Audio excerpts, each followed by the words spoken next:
বিসমিল্লাহির রহমানির রহিম।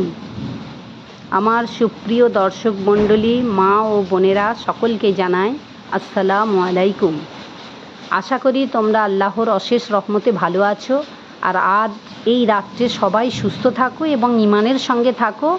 আর আজ রাতটা সবাই সারা রাত ধরে ইবাদত করার চেষ্টা করো। আজকে সেদিনে আমি আমার ভিডিওই ছেড়েছি, কদরের রাত আমরা কিভাবে চিনব।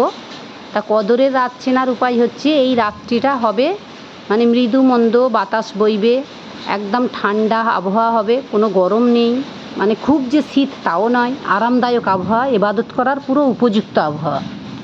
আজ তাই হচ্ছে। আর বৃষ্টিও হওয়ার সম্ভাবনা থাকবে, বৃষ্টি হবে।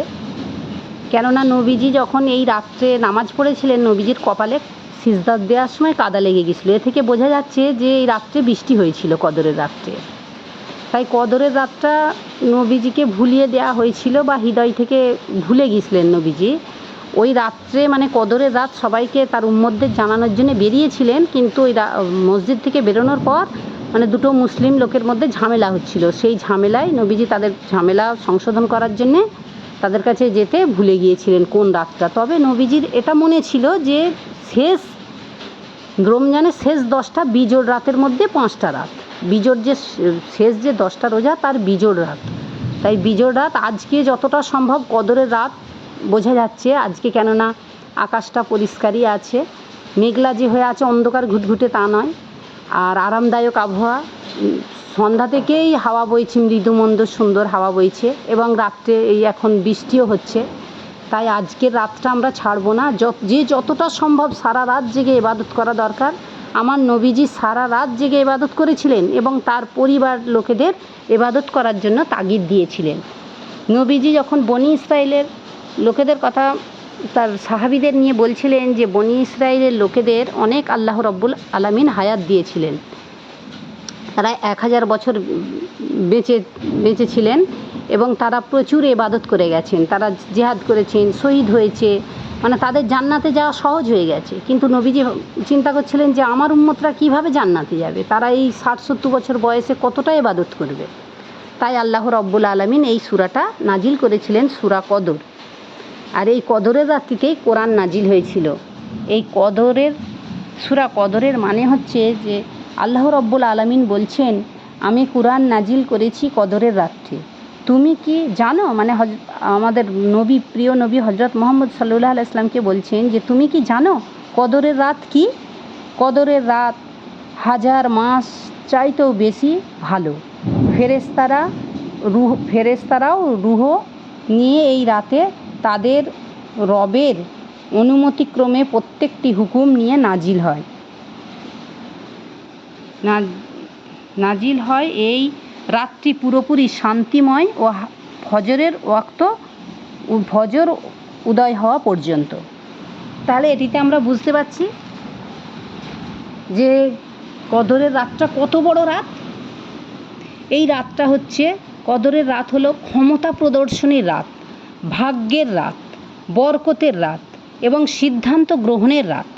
রমজান মাসের শ্রেষ্ঠ রাত, সারা বছরের শ্রেষ্ঠ রাত, 1000 মাস অপেক্ষা উত্তম মাস। এই মাসে কোরআন অবতীর্ণিত হয়েছে এবং আল্লাহ তাআলা বলেছেন কদরের রাত হলো 1000 মাস অপেক্ষা সেরা, উত্তম। 1000 মাসে যা ইবাদত করে যে সওয়াব পাবে তার চেয়ে বেশি সওয়াব পাওয়া যায়, এবং ইবাদত করলে 1000 মাসের চেয়ে বেশি সওয়াব পাওয়া যাবে। কদরের রাতের দোয়া করলে আল্লাহ রব্বুল আলামিন ওই দোয়া ফেরত দেয় না, আল্লাহ রব্বুল আলামিন ওই দোয়া কবুল করেন। আর কদরের রাত্রে আমরা কিভাবে কাটাবো? এই রাত্রে আমরা কিভাবে কাটাবো?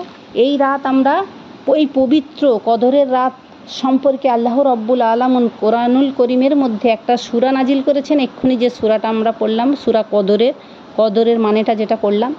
এবং কদরের রাত হচ্ছে মাগরিবের শুরু থেকে একদম পুরো ফজর পর্যন্ত, এই সারা রাত হচ্ছে কদরের রাত। এই রাত্রে কোরআন তেলাওয়াত করতে হবে, বেশি বেশি করে দোয়া করতে হবে, এবং যেই কোরআন তেলাওয়াত করবে, বেশি বেশি করে দোয়া করবে, আল্লাহ তাআলা তাদের জিন্দেগির গুনাহ মাফ করে দেবেন।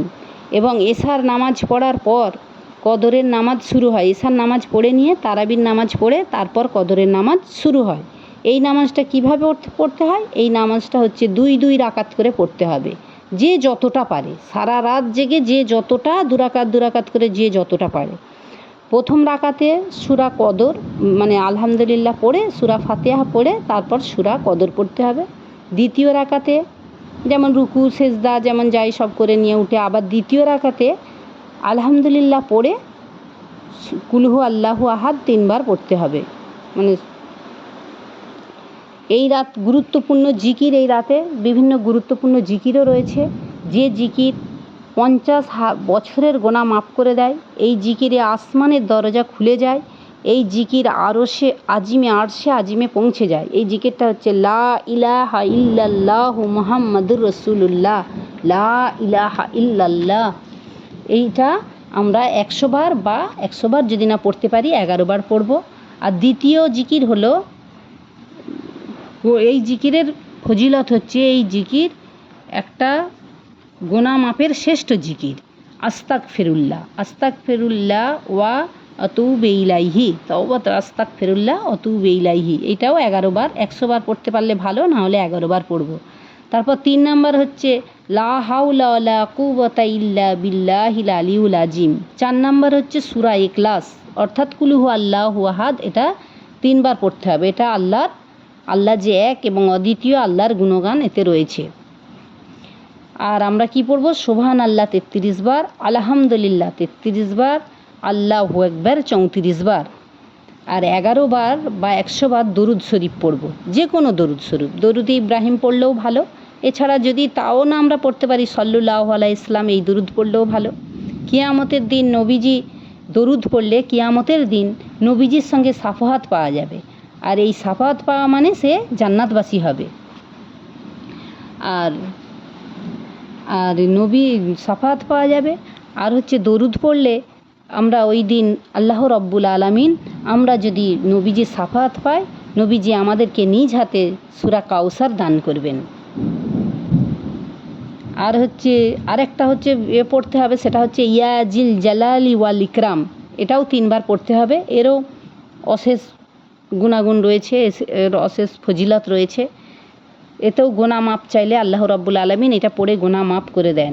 মানুষের জন্য গোনা মাপ চাইতে হবে, তারপর প্রথমে নিজের জন্য চাইতে হবে গোনা মাপ, তারপর সব নিজের আত্মীয় স্বজন মানে নিজের ছেলে মেয়ে স্বামী সবার গোনা মাপের জন্য চাইতে হবে। তারপর নিজের মনের ইচ্ছা পূরণের জন্য যেসব দোয়া চাওয়ার দরকার চাইতে হবে। কদরের রাতে দোয়া করলে আল্লাহ রাব্বুল আলামিন ফেরত দেয় না, আমাদেরকে এইভাবেই দোয়া করতে হবে, দোয়ার মতো দোয়া চাইতে হবে। নাহলে আমরা দোয়া করে বলবো যে আমার কেন দোয়া কবুল হয়নি, সেটা হবে না। আমাদেরকে প্রথম হচ্ছে হালাল খেতে হবে, না হারাম খেলে আমাদের দোয়া কবুল হবে না। মিথ্যা কথা বললে চলবে না। যত কিছু কাবিরা গোনা আছে, কবিরা গোনা, সব গোনা থেকে আমাদের দূরে থাকতে হবে। আল্লাহর কাছে চাইতে হবে, আল্লাহ তুমি আমার রব, আমাকে তুমি বানিয়েছো, আমি তোমার বান্দা, আমাকে তাড়িয়ে দিলে আমি কোথায় যাব, তুমি ছাড়া আমাকে কে ক্ষমা করবে। এইভাবে আমাদেরকে আল্লাহর কাছে অনুনয় বিনয় করে কেঁদে চাইতে হবে। কার কাছে গিয়ে আমরা মাপ চাইবো? আল্লাহ রব্বুল আলামিন। এইভাবে মালিকের কাছ থেকে হাত চেয়ে চাইতে হবে। এইভাবে আমাদেরকে আমার নবী মুহাম্মদ সাল্লাল্লাহু আলাইহি সাল্লাম আমাদেরকে মালিকের কাছে এইভাবে কথা বলা শিখিয়েছেন এবং এইভাবেই আমাদেরকে দোয়া চাইতে বলেছেন। দোয়া কবুল হওয়ার অস্ত্র হলো রোজা রেখে দোয়া করা। আল্লাহ পাক আমাদের উপর মায়া দয়া হবেন, আমাদের উপর কি মায়া দয়া আল্লাহ রব্বুল আলামিনের হবে না? কেন? আমরা তো খাবার পানি সব কিছু না খেয়ে, আমরা আল্লাহকে খুশি করার জন্যই তো আমরা রোজা করে আছি, না খেয়ে আমরা আছি। যে কোনো আমরা হারাম কাজ ছেড়ে দিয়েছি, রোজা করে আমরা হারাম কাজ থেকে দূরে আছি। আল্লাহ রব্বুল আলামিন বলেছেন, হায়াত থাকতে যদি আমার বান্দা মাপ চায়, আমি সাগরের পানি পরিমাণ গোনা করলেও আমি তাদেরকে মাপ করে দেবো, ক্ষমা করে দেবো। নবীজি বলেছেন, রমজান মাস আসার সঙ্গে সঙ্গেই আল্লাহ রব্বুল আলামিন জান্নাতের সমস্ত দরজা খুলে দেন আর জাহান্নামের সমস্ত দরজা বন্ধ করে দেন আর শয়তানকে শিকল দিয়ে বেঁধে ফেলেন। আর কদরের রাত্রে বেশি বেশি করে এই দোয়াটা পড়তে হবে, যে দোয়াটা হজরত মুহাম্মদ সাল্লাল্লাহু আলাইহি ওয়াসাল্লাম বা আমাদের নবীজি আয়েশাকে শিখিয়ে গিয়েছিলেন। আয়েশা, যদি তুমি রমজান মাসে কদরের রাত পাও, তাহলে তুমি এই দোয়াটা বেশি বেশি করে পড়ো। এই দোয়াটা হলো এটা হচ্ছে মক্ষম দোয়া। এই দোয়াটা হচ্ছে আল্লাহুমা ইন্নাকা আফুউন তুহিব্বুল আফওয়া ফাআফু আন্নি। আবার বলছি, এই দোয়াটা হলো আল্লাহুমা ইন্নাকা আফুউন তুহিব্বুল আফওয়া ফাআফু আন্নি। হে আল্লাহ, আপনি ক্ষমাশীল। আল্লাহ, আপনি ক্ষমা করো, আমাদের ক্ষমা করুন এবং ক্ষমা আপনি পছন্দ করেন। আল্লাহ, আপনি আমাকে ক্ষমা করে দেন। অনেকে বলে এত দোয়া করছি কিন্তু কবুল হচ্ছে না, আমরা কিন্তু ডাকার মতো আল্লাহকে ডাকি না। এইভাবে আমরা আজকের সারা রাতটা ইবাদত করে কাটিয়ে দেবো, এই বলে আমি করছি। আর আমার এই ভিডিওটা শবে কদরের রাত মানে এই ভিডিওটা যে আমি করছি, এইভাবে তোমরাও ইবাদত করো সারা রাত আজকে। আর আল্লাহ আমাদের সকলকে জানে এই কদরের রাতটা, এই যে মূল্যবান রাত, নবীজি এই রাতের গুরুত্ব কত দিয়েছেন, এবং এই রাতটা নিয়ে কোরআন শরীফে সূরা নাজিল হয়েছে। সূরা বাকারায় কদর সম্পর্কে বলা আছে, সূরা বুরুজে কদর সম্পর্কে বলা আছে, সূরা কদর সম্পর্কে বলা রয়েছে। তাহলে এই কদরের রাতটা কত বড় মূল্যবান আমরা নিজেরাই বুঝতে পারছি। তাই আমরা এই কদরের রাতটা আমরা মিস করব না। আমরা এবছরে পেয়েছি, আর বছর আমরা পাবো কি, আমাদের কপালে আছে কি তা আমরা জানি না। আর কিয়ামতের দিন বহুত কঠিন দিন, সেই দিনে আল্লাহ আমাদেরকে যদি আমাদের হিসাব যদি সহজ করে দেয়, তাহলে আমরা তবেই জান্নাতে যেতে পারবো। আর জান্নাত মানে পরম সুখ, জাহান্নাম মানে সারা জীবন আমরা কি কাজ করব না করব সেটা কিয়ামতের দিন আমাদের হিসাব হয়ে যাবে। যদি আমরা জান্নাতে যাই তবেই আমরা সুখে সারা জীবন থাকতে পারবো, আর যদি জাহান্নামে যাই তো কষ্ট আর কষ্ট। তাই আমরা এই শান্তিময় সুখময় শান্তি আর শান্তি এই রাতে আমরা মিস করব না। আমরা যেন সারা রাত জেগে আল্লাহর কাছে ইবাদত করি। আমরা যে যা পাপ কাজ করেছি, মানুষ থাকতে তো পাপ কাজ করবেই, আমরা তো আর ফেরেশতা নয়, আমরা গুনাহ করেই ফেলবো। চলতে ফিরতে আমরা কত মিথ্যে কথা বলে ফেলি, কিন্তু মিথ্যে কথা বলা হারাম। আরও আমরা কত কি গুনাহ করে ফেলছি চলতে ফিরতে। আমরা এই রাত্রে